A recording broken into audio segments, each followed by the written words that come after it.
అర్ధరాత్రి సమయానికి తుఫాను తీరం దాటితే నష్టం చాలా భయంకరంగా ఉంటుందని అధికారులు కూడా అప్రమత్తమయ్యారు. అటు సీఎం చంద్రబాబు కూడా తరచూ కలెక్టర్లతో కూడా సమీక్ష నిర్వహించారు. అయితే అదృష్టవశాత్తు అటు కాకినాడ కానీ కోనసీమ జిల్లా కానీ నష్టం అయితే భారీగా లేదు.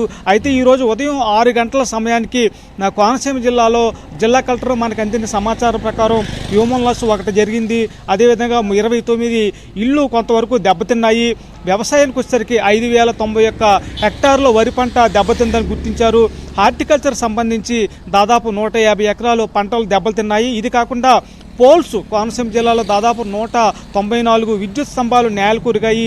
33 kV పోల్స్ 12, 11 kV పోల్స్ 97 దెబ్బతిన్నాయి. అదేవిధంగా 54 చోట్ల ట్రాన్స్ఫార్మర్స్ కూడా దెబ్బతిన్నాయి. ఓ రకంగా చెప్పాలంటే దీనివల్ల ప్రస్తుతం రాత్రి 10:30 నుంచి కోనసీమ జిల్లా వ్యాప్తంగా విద్యుత్ సరఫరా పూర్తిగా నిలిచిపోయింది. ఇప్పటికీ కూడా కోనసీమ జిల్లాలో విద్యుత్ కూడా లేదు. మనం ఉన్న చోట కూడా సాలపూడ సెల్ ఫోన్ టవర్స్ దగ్గర కూడా దాదాపు సిగ్నల్స్ జీరో ఉన్న పరిస్థితి నెలకొంది.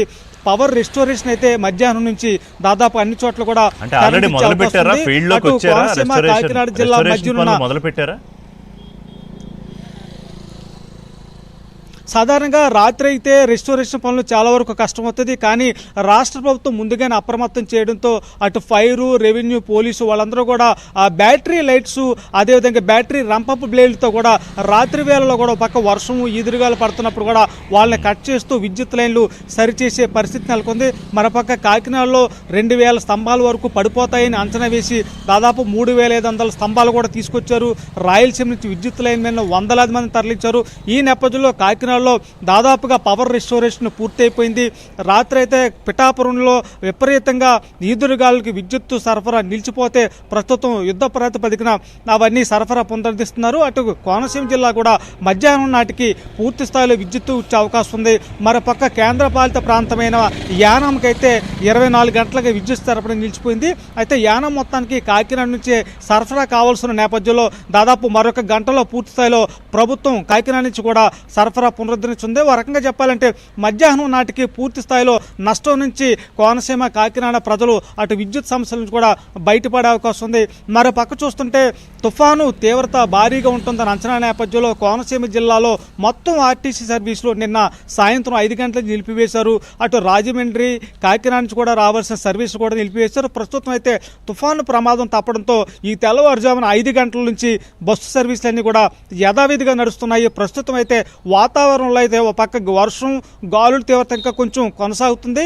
సాయంత్రానికి అయితే కొంత తెరిపించినట్టు చెప్తున్నారు. ఇదంతా ఒక ఎత్తు అయితే తుఫాను తీరం దాటిన తర్వాత కూడా ఈరోజు రాత్రి వరకు వర్షాలు, ఈదురుగాలు కొనసాగే అవకాశం ఉండడంతో ప్రభుత్వం ఎక్కడికక్కడ పునరావాస శిబిరాల్లో భోజనం, అల్పాహారం ఇవన్నీ అందిస్తానుంది.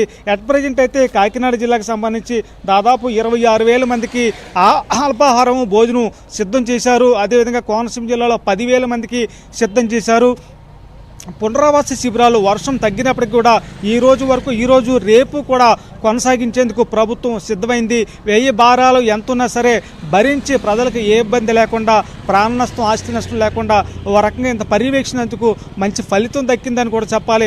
తుఫాను కొంత నష్టం మిగిల్చిన సాధ్యమైనంత వేగంగా మొత్తం సహాయ చర్యలు జరుగుతున్నాయి. మరోపక్క తుఫాను తీవ్రత అధికంగా నష్టం కూడా ఎక్కువ ఉంటున్న నేపథ్యంలో సీఎం చంద్రబాబు కూడా ఈరోజు రాజమహేంద్రవరం వచ్చి పాగా వేసి సమీక్ష చేయాలని కూడా అనుకున్నారు.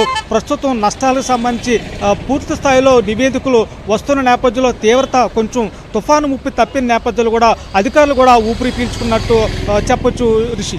ఓకే, సో ఇటు కాకినాడ నుంచి యానం మధ్యలో విలేజెస్ మోస్ట్ ఎఫెక్టెడ్ మీరు చెప్పిన దాన్ని బట్టి, ఇటు రాజమండ్రి, ఏలూరు ఈ బెల్ట్ పరిస్థితి ఎలా ఉంది? సో ప్రస్తుతం అయితే రాజమహేంద్రవరం అటు తీరం దాటిన నరసాపురం ప్రాంతంలో కూడా వర్షం తక్కువ ఉంది. గాలులు అయితే చాలా ఎక్కువగా ఉన్నాయని చెప్పాలి. ఈ గాలులు కూడా మధ్యాహ్నం వరకు కొనసాగుతున్నాయి. అయితే ప్రస్తుతం ఆకాశం పూర్తిగా మేఘావృతం అయ్యి కుండపోత వర్షం ఖచ్చితంగా కురుస్తుంది అన్న సంకేతాలు కూడా వ్యక్తమవుతున్నాయి. ప్రస్తుతం అయితే ప్రజలు కూడా నార్మల్ లైఫ్కి ఇంకా రాలేదని చెప్పాలి.